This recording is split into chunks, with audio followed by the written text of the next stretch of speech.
What's going on, everybody? It's Core here, and today we're going to talk about the newly revealed Audi Q4 e-tron.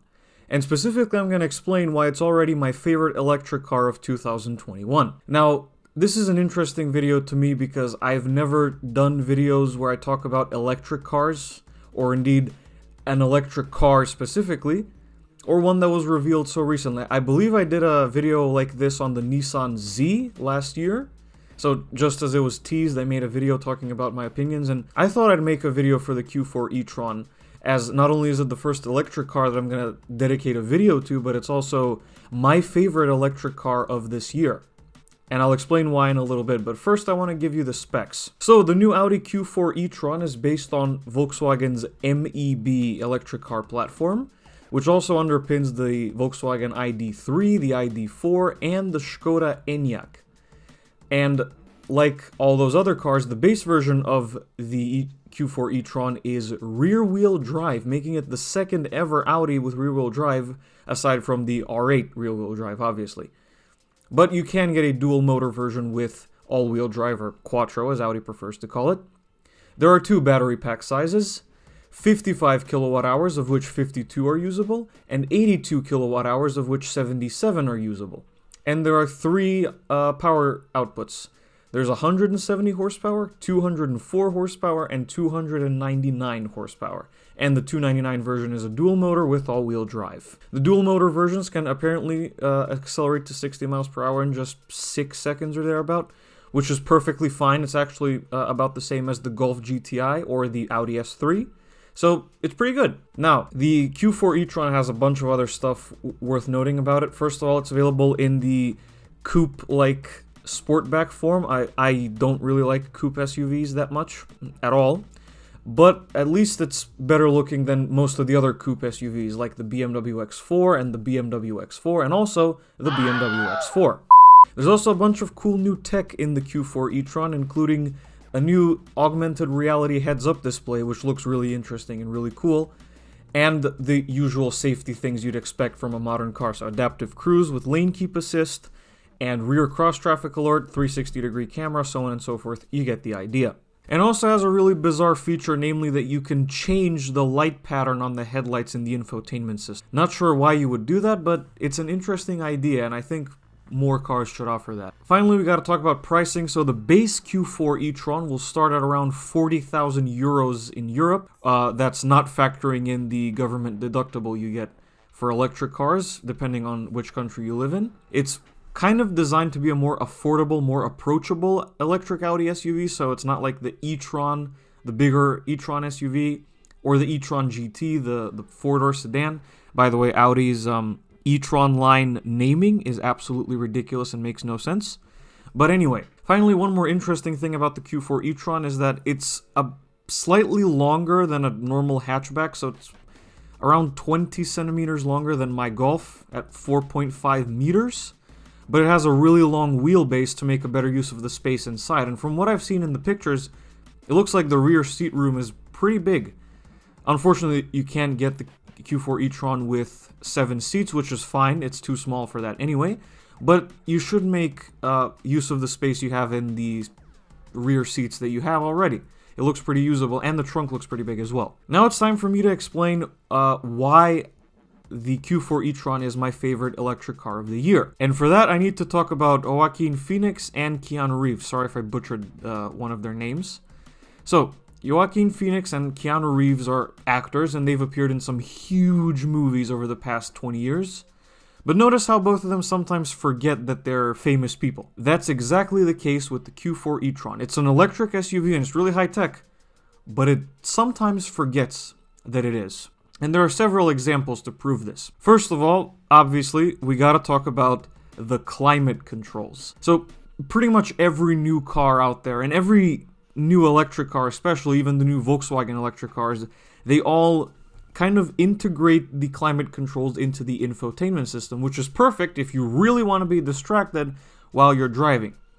Now, if the infotainment system is good and responsive, this wouldn't be such a big problem. The problem is, of course, in the Volkswagen ID4, the infotainment system is a complete shit show. However, in the Q4 e-tron, you have big gasp actual physical climate controls that are not part of the infotainment system. This is really interesting to me because most of Audi's other models do have the climate controls integrated into a screen. The bigger e-tron does, the RS6 Avant and the A6 and the A8 and so on, the Q7. But the Q4 e-tron has switches for the climate control, and they look very intuitive. And that's one of the reasons why the Q4 e-tron sometimes forgets that it's an electric car. Next, we got to talk about the shifter. In the new Tesla Model S and Model X, for reasons that are completely beyond me, although I can summarize those reasons as Elon Musk, you have to swipe up and down on a little virtual car silhouette on your infotainment system to change gears. And if you want to put the car in neutral to tow it, you gotta go into the options menu, which is just such lazy design and ridiculous and distracting and stupid that it's unbelievable. In the Q4 e-tron, you have no such thing. There's a little switch in the center. If you want to go into drive, you just pull it down. You want to go into reverse, you push it forwards. You press a button and it goes into park. It's intuitive and normal, and it works the way it should. Another way that the Q4 e-tron forgets that it's an electric SUV is the charge door. In the Porsche Taycan, you gotta swipe down on a little thing and the charge door kind of gradually slides open. And in a Tesla, when you approach the charge door with the charger in your hand, it automatically pops up. And all of this is great until it breaks. In the Q4 e-tron, push the charge door and it opens. Once you're done charging it, unplug, close the door. It's simple and it works. And something else about the Q4 e-tron as well, it has a key fob like a normal car. In the Ford Mustang Mach-E and in most new Teslas, the key is contained within an app on your smartphone. Well, that's a cool idea. Sometimes it can be annoying, like having to pull out your phone and so on, but you have a key with the Q4 e-tron. You just, press a button, or although I imagine there will be keyless entry as standard, press a button, unlock the doors, press the button, lock the doors, press another button, open the tailgate.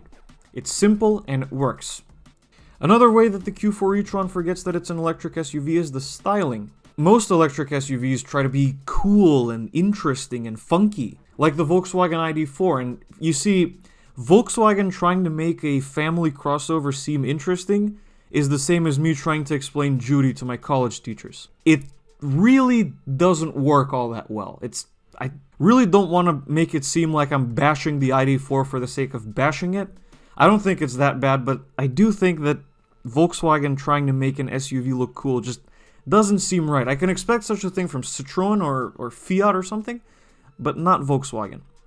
Although I am prepared to concede that out of the three MEB platform EV SUVs, that's a lot of acronyms I just said, the Škoda Enyaq is the best looking one by far because it's the simplest. But the Q4 looks cool, but it's not, oh my god, it's an electric car, look how cool and modern and futuristic it is. It just looks normal, but it has the right amount of futuristic for you to be able to tell that it's not the most normal Audi SUV. And I also really like how Audi focused on the tech features in the Q4 e-tron that people actually care about. So yeah, fart mode in Tesla is really funny, but it's a party trick at the end of the day. You use it for 5 minutes, you entertain yourself by pressing the screen so that the car farts, and then you never use it again. Audi focused on the stuff that people care about. For example, Apple Carplay and Android Auto in the Q4 is not only wireless, it is full screen. It covers the whole infotainment display the way it should.